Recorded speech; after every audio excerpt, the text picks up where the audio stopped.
అనేది. ఇంగ్లీష్ పదాన్ని మనం మినహాయించే ప్రయత్నం చేద్దాం ఎందుకంటే రిస్ట్రిక్షన్ కి సంబంధించి. Please continue.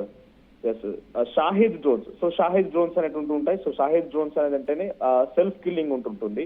So self killing లో బాగా అక్కడికి వెళ్ళిపోయి వాటంతా వాటికి పేలిపోయి అవన్నీ కూడా అక్కడ పేలిపోతూ ఉంటాయి. సో ప్రెసిషన్ టార్గెట్స్ అనేది చాలా పర్టికులర్ గా మెన్షన్ చేయాలి. ప్రెసిషన్ వాళ్ళు టార్గెట్ ఫిక్స్ చేసి పంపిస్తూ ఉంటారు. సో 315 డ్రోన్లు ఈ రోజు ప్రయోగించిన దాంట్లో కూడా సుమారుగా 213 డ్రోన్లని దాదాపుగా ఉక్రెయిన్ సైన్యం అడ్డుకున్నట్టుగా వాళ్ళు ధృవీకరిస్తున్నారు. ఉక్రెయిన్ సంబంధించి ఉక్రెయిన్ రాజధాని కీవ్ ప్రాంతంలో వీటన్నిటిని టార్గెట్ చేశారు. సో ప్రస్తుతానికి రష్యా ఏ మాత్రం వెనక్కి తగ్గడం లేదు. సో యాజ్ ఆఫ్ నౌ డ్రోన్లకు సంబంధించిన నెంబర్లు కాసేపు పక్కన పెడితే వీటన్నింటికి కారణం బ్రిటన్ అండ్ అమెరికా. ఇండైరెక్ట్ కారణం వచ్చేసి అమెరికా, డైరెక్ట్ కారణం వచ్చేసి బ్రిటన్. సో బ్రిటన్ ఏం చేస్తోంది, ఉక్రెయిన్ ని పదే రెచ్చగొడుతోంది. పర్లేదు మీరు దాడి చేయండి, మీకు అన్ని రకాలుగా సమకూరుస్తాం, ఎంతకైనా మేము సిద్ధంగా ఉన్నాం, నాటో దేశాలను మీ వెంట ఉంటాయనేటువంటి మాటని బ్రిటన్ చెప్తోంది. సో బ్రిటన్ యొక్క సపోర్ట్ తో ఉక్రెయిన్ ఏమనుకుంటో నిజంగానే బ్రిటన్ మాతో పాటు యుద్ధానికి వస్తుంది ఏమన్నటువంటి ఆలోచనలో ఉంది. కానీ ఇప్పటివరకు ఉక్రెయిన్ పైన రష్యా ఎన్ని దాడులు చేస్తున్నా బ్రిటన్ డైరెక్ట్ గా ఇంకా యుద్ధ క్షేత్రంలోకి రాలేదు. సపోర్ట్ ఇస్తున్నామంటుంది. దాదాపుగా ఉక్రెయిన్ దాదాపు కొలాప్స్ కావాల్సి వస్తుంది. ఈ ప్రాంతాన్ని రష్యా చుట్టుముట్టేసింది. చాలా మంది ఆర్మీ పర్సనల్స్ ని, సివిలియన్స్ ని కూడా హర్ట్ అవుతున్నారని చెప్పి ఉక్రెయిన్ చెప్తోంది. కానీ బ్రిటన్ ఇంకా ఎంట్రీ ఇవ్వలేదు. సో ఇంకో థింగ్ ఏంటంటే బ్రిటిష్ సంబంధించినటువంటి ఆర్మీ కల్నల్ కూడా రిచర్డ్స్ అనే వ్యక్తి ఏమంటున్నారంటే మనం రష్యాని ఎదుర్కోవాలంటే ఫస్ట్ బ్రిటన్ స్ట్రాంగ్ ఉండాలి. ఉక్రెయిన్ పైన దాడి చేస్తే రష్యా పైన దాడి చేస్తాం, మేము డైరెక్ట్ గా వార్ లోకి ఎంట్రీ ఇస్తామంటున్నారు. కానీ ఇక్కడ ఉన్నటువంటి బ్రిటిష్ ఆర్థిక వ్యవస్థలో కేవలం 3% మాత్రమే మన ఆర్మీ పైన ఖర్చు పెడుతున్నాం. మనం చాలా సెల్ఫ్ రిలయంట్ కావాల్సిన అవసరం ఉందని చెప్తున్నారు. ఈ రోజు సచిన్ నాటోకి సంబంధించిన జనరల్ సెక్రటరీ మార్క్ రూటో అనే వ్యక్తి ఒక బిగ్గెస్ట్ స్టేట్మెంట్ పాస్ చేశారు. ఏమన్నారంటే రష్యాని ఎదుర్కోవడం కోసం నాటో దేశాలు 400% ఇంకా ఆయుధ శక్తిని పెంచుకోవాలి. అంటే 4 రేట్లుగా పెంచుకోవాలి. మనం రష్యాని అంత ఈజీగా ఓడించడం సాధ్యం కాదు. Russia is very strong and powerful. China, America తర్వాత రష్యా చాలా స్ట్రాంగ్ గా పవర్ఫుల్ గా ఉంది. అమెరికా ఇండైరెక్ట్ గా యుద్ధం చేస్తోంది, న్యూక్లియర్ బాంబు ప్రయోగించకండి అని చెప్తోంది. ఉక్రెయిన్ దగ్గర ఉన్నటువంటి తన లీజ్ అగ్రిమెంట్స్ ఉన్నటువంటి కొన్ని స్థావరాలని దాడి చేయకుండా కొంత రష్యాతో ఇప్పటికప్పుడు చర్చలు జరుపుతుంది. అంతవరకు ఓకే. కానీ మనలాగా డైరెక్ట్ గా వస్తామని చెప్పడం లేదు. కానీ నాటో దేశాల వైపుగా ఉక్రెయిన్ వస్తూ ఉంటే రష్యా అడ్డుకుంటోందని మనం అంతా కలిసి ఉక్రెయిన్ వైపుగా నిలబడదాం అనుకుంటున్నాం. కానీ మన దగ్గర అంతటి స్థావరాలు లేవు. పైపెచ్చు రష్యన్ అధ్యక్షుడు పుతిన్ చాలా అగ్రెసివ్ అండ్ అరగెంట్ పర్సన్ కూడా. అంత ఈజీగా ఎవరు మాట వినడు. ఇంటర్నేషనల్ టాక్స్, ఇంటర్నేషనల్ పీస్ అంటే పట్టించుకోడు కూడా. సో మనం ఈ రెచ్చగొట్టేటువంటి తత్వం అనుకొని కనీసం మనం మన ఆయుధ శక్తిని పెంచుకున్నామని చెప్తున్నారు. సో మేబీ ఈ కమింగ్ డేస్ లో ఒక మీటింగ్ కూడా ఉంది నాటో దేశాలది. సుమారుగా 30 దేశాలని కలిసి మీటింగ్ ఆర్గనైజ్ చేస్తున్నాయి. దాంట్లో ఆయుధ శక్తిని పెంచుకోవాలన్న ఒక ఆలోచన పైన ఒప్పందాన్ని కుదుర్చుకోవడం సిద్ధంగా ఉన్నాయి. అంటే రష్యా గురించి కేవలం ఉక్రెయినే కాదు, నాటో దేశాలు అన్ని భయపడుతున్నట్టుగానే ఉన్నాయి. ఇక న్యూక్లియర్ టాక్టికల్ బాంబ్స్ అనేది ఇప్పటికి ఆల్రెడీ రష్యా ఉక్రెయిన్ బార్డర్ వెంట మోహరించి ఉంచింది. ఏ క్షణమైనా దాన్ని ప్రయోగించవచ్చు.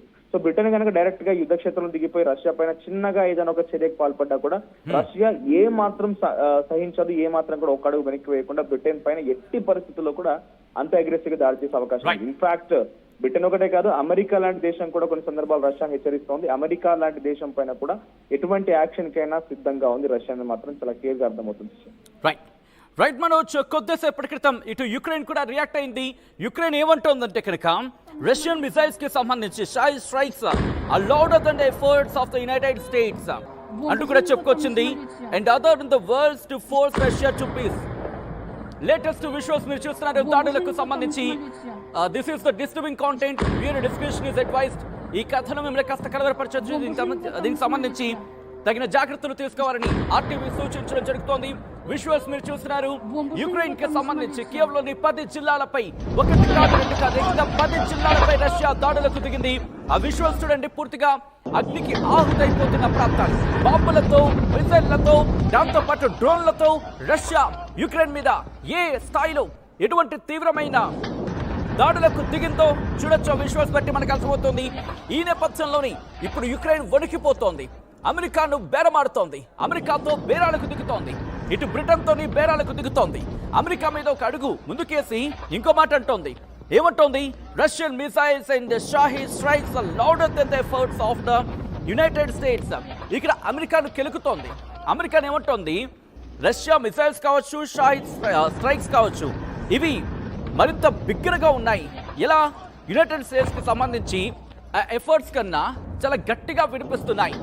అంటే అమెరికా చేస్తున్న చర్యలకు కన్నా చాలా బిగ్గరగా ఈ బాంబుల దాడులు వినిపిస్తున్నాయంటూ యుక్రెయిన్ అధ్యక్షుడు జెలెన్స్కీ చెప్పుకొచ్చిన మాట.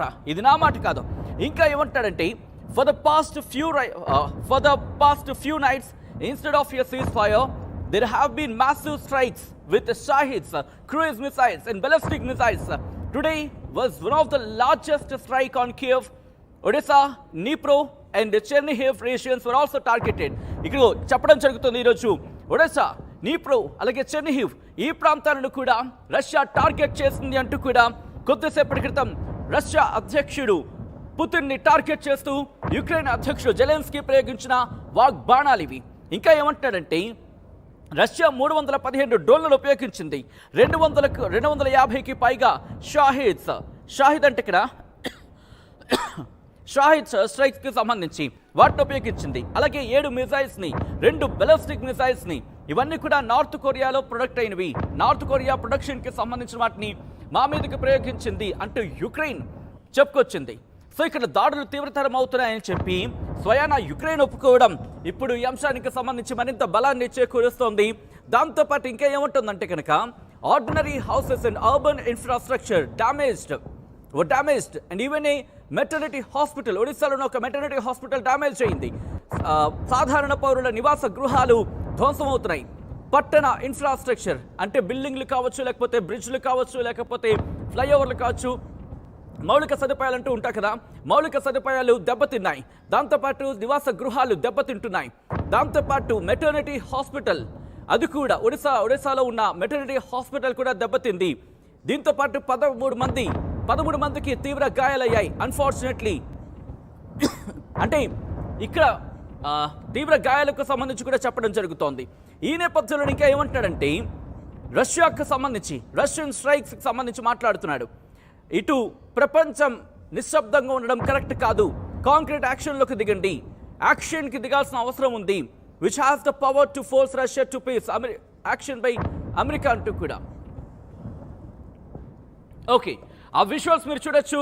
రీసెంట్గా జరిగిన దాడులకు సంబంధించి నిన్న ఈరోజు ఆ రెడ్ సర్కిల్లో మీరు చూస్తున్నారు కదా, అవి అదే డ్రోన్లతో అక్కడ దాడులకు పాల్పడిన విజువల్స్ మీరు చూస్తున్నారు. డ్రోన్లతో రష్యా యుక్రెయిన్ పై దాడులకు పాల్పడింది. మీరు చూడొచ్చు రెడ్ సర్కిల్లో డ్రోన్ కనిపిస్తోంది కదా, ఆ డ్రోన్ మరి ముఖ్యంగా వాళ్ళ ఇన్ఫ్రాస్ట్రక్చర్ని, దాంతోపాటు మరికొన్ని కీలక స్థావరాలని, ఎయిర్ బేసెస్ ని కూడా టార్గెట్ చేసినట్టుగా ఇటు యుక్రెయిన్ చెప్పుకొచ్చింది. రష్యా కూడా దీనికి సంబంధించి కాస్త ధృవీకరణకు వచ్చినట్టుగా వార్తలు చక్కర్లు కొడుతున్నాయి. ప్రస్తుతం నిన్న ఈ రోజు జరిగిన దాడుల్లో మొత్తం 850, నిన్న ఒక 500, ఈ రోజు ఒక 815, ఈ రోజు ఒక 315, అంటే సుమారుగా 1000కి పైగా డ్రోన్లు లేకపోతే మిసైల్స్ ను ప్రయోగించిందంటే అర్థం చేసుకోవచ్చు అక్కడ ఎటువంటి పరిణామాలు ఉన్నాయనేది. యుక్రెయిన్ రష్యాలో మీ మద్దతు ఎవరికి? రష్యాకా యుక్రెయిన్కా? రష్యాకైతే ఎందుకు, యుక్రెయిన్కైతే ఎందుకు అనే అంశానికి సంబంధించి చెప్పే ప్రయత్నం చేయడం. ఒకసారి ఆ విజువల్స్ చూద్దాం.